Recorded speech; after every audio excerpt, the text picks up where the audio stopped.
How we doing, Brooks?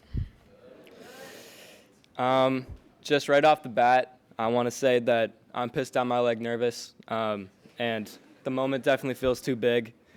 Um, People that have known me for a while know that I don't really do things like this.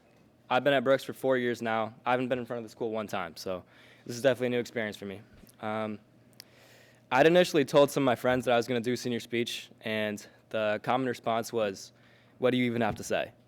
And I think that that's fair enough because I definitely don't think that I'm smarter than anyone or that anyone should have to listen to my advice. However, these 4 years have definitely been a process, and one person I am qualified to advise is myself. And I just want to give you guys a chance to brace yourself. There's going to be a picture that comes up on the screen. Yeah.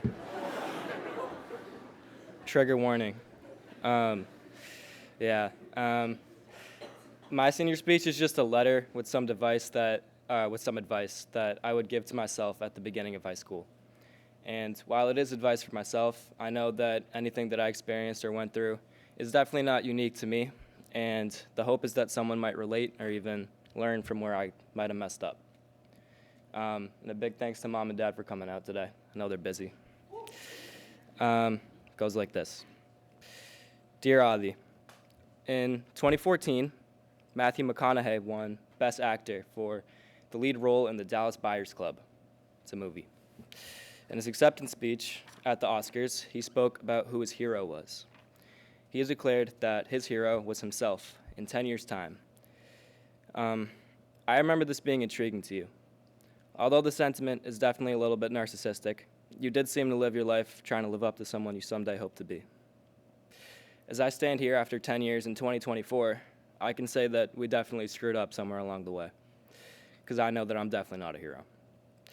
But I find it beautiful that no matter what stage we are in our life, we're always chasing our hero, and even if we fail to live up to it. In this way, I feel that you and I, on opposite ends of the high school experience, are on the same journey. Here are 4 pieces of advice to help you on that journey. Number 1, figure yourself out. You and many others like yourself are torn between 2 cultures, and you're forced to straddle them. While this is the case, you grew up in America, not India. You grew up listening to Drake, playing Fortnite, going to basketball games, just like all the other kids around you. For some reason, however, something always felt a little bit off whenever you try to assimilate with the rest of your peers. There was one factor that could never be changed, no matter how hard you tried, that would always make you just a little bit different. I remember being in your shoes, struggling a little bit. I wish that there was a way that I could convince them that I was the same as they were, and I wanted to show them that I was normal. As hard as you may try, you can never change the color of your skin. Similarly, in your Indian circles, there will be times where you go to the temple with your parents and you're immediately going to feel out of place for some reason. The clothes you drape yourself with, the accent with which you speak, and your lack of familiarity with basic customs will make you an odd man out. The most isolating reality is feeling like an outsider among the ones who are supposed to be your people. If you're not brown enough, if you're not white enough, and if you're not normal enough, then what are you? What I failed to realize is that sometimes blessings come in the most unique ways. You've been given the ability to see the world through 2 completely different lenses, and you're able to be a physical, spiritual, and societal bridge through cultures. It's one of the most divine gifts that anyone could ever have, and I think that that's really special. The answer to the question, what are you, is blessed. Be every aspect of yourself. Appreciating one side of your being doesn't necessitate neglecting the other. Number 2, insecurity. You know well that you are a spitting image of the stereotypical brown kid. You know, you got the glasses, the scrawny build, the mathematical ability. Although this has failed to bother you in the past, there will be a day where it starts to. There will come a time when you start to hate the kid that looks back at you in the mirror. I remember early on, I joined the tennis team with Mr. Skinner, who was the tennis coach at the time. What I distinctly recall was that I wasn't very focused on driving the ball to the baseline or strategic placement. I was so paranoid about what my teammates would think if they saw my body. During blistering days, I would keep my black sweatshirt adorned on my body just so that they wouldn't see my twigs for arms and form opinions about me. So with every heave of the racket and lateral movement, I'd probably sweat twice as much as I would have otherwise. This kind of self-hate gave me an unhealthy obsession with my insecurities, and it made my goal to become as different as I could possibly be. So I took the leap to wear contact lenses, abandoning my old glasses. I grew up my hair, leaving behind the shortcut Dad used to get us at Supercuts. I started to make fun of our ethnicity to try and make people like me. To me, the irony is that I sort of ended up getting what I wanted. So many times people have said things like, "You look so different." For some reason, it just doesn't feel quite right. There's like a couple too many O's on the "so different." It almost insinuates that there was something wrong with the way you were before. Along the way, I believe that I lost some of the empathy and true kindness that you have. And hearing people tell me I don't even recognize you anymore hurts me in my heart. Since we were young, one of our favorite things to do has been to sit at the edge of Mom's bed at the end of the day, annoying her with stories and thoughts while she tries to sleep.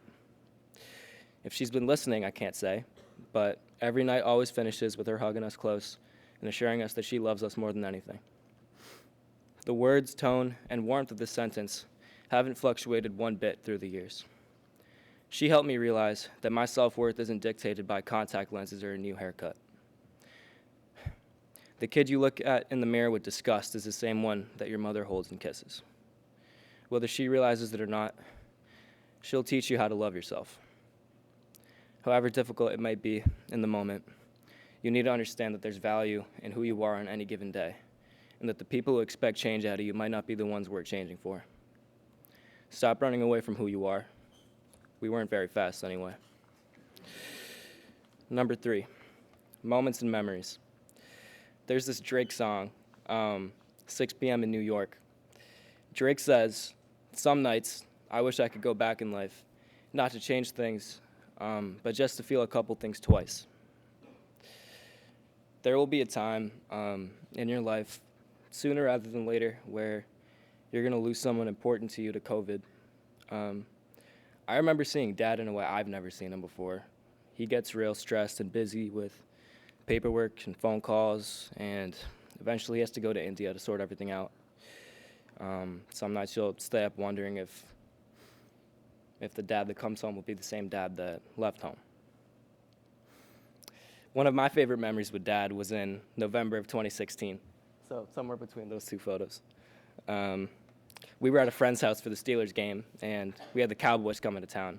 I'll tell you, it was an electric game. Let me set this fourth quarter picture for you guys. It was 45 seconds and trickling. Steelers were down 29-24, so we need a touchdown. And we have 20 yards to go to the end zone. So Big Ben, Steelers quarterback, he took the snap, he faked the spike, and he threw a deep pass on the money to the greatest wide receiver of all time, Antonio Brown. And he scored to put the Steelers on top. And I just remember shooting up from the couch with Dad, and we jumped around in circles like two idiots for like a whole minute.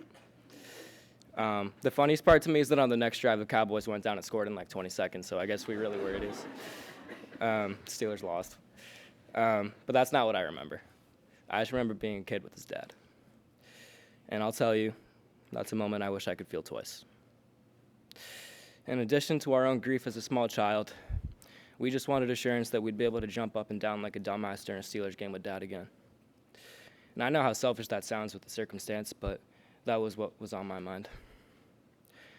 Fortunately, you will be able to watch the Steelers lose with your dad much more than twice.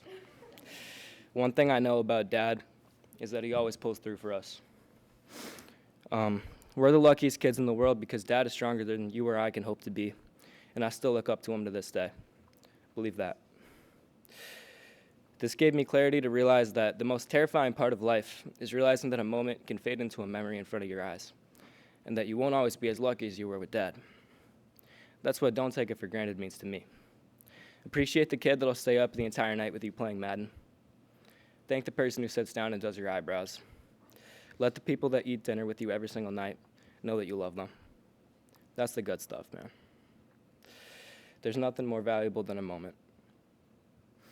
Number 4, learn to dance in the rain. This year, I took Spill the Tea with Mr. Nam for winter term.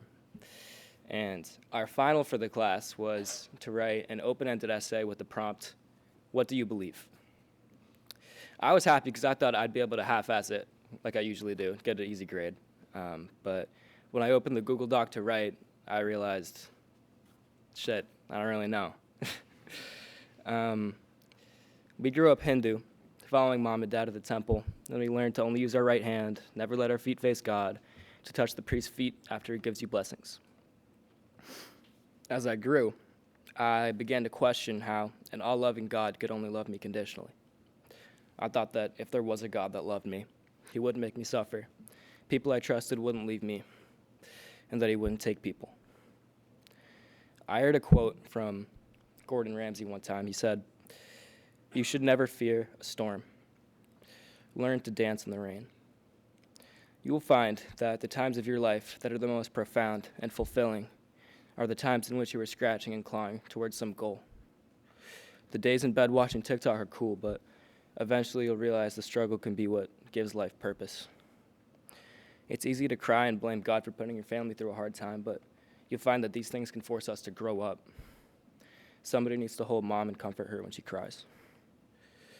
If you pray for strength, you're not going to wake up with it tomorrow morning. God will provide you with the chance to be strong. After that, it's up to you. What once felt like conditional love was love that we couldn't understand quite yet. It's human nature to ask for food but be disappointed when you get rain. Have courage to believe that things might turn out all right. Learn to dance in the rain. I realize I've been talking for a little while, so I'll try and finish up. While on the topic of God, people usually wonder for years what their purpose is. Why is anyone here anyway? In my mind, I think the answer is simple. We are here to enjoy the passage of time. We are here to wake up every morning and enjoy the fact that we are marginally different from the kid who woke up yesterday. We are meant to struggle and overcome the trials and tribulations and hold dear the progress that we might make.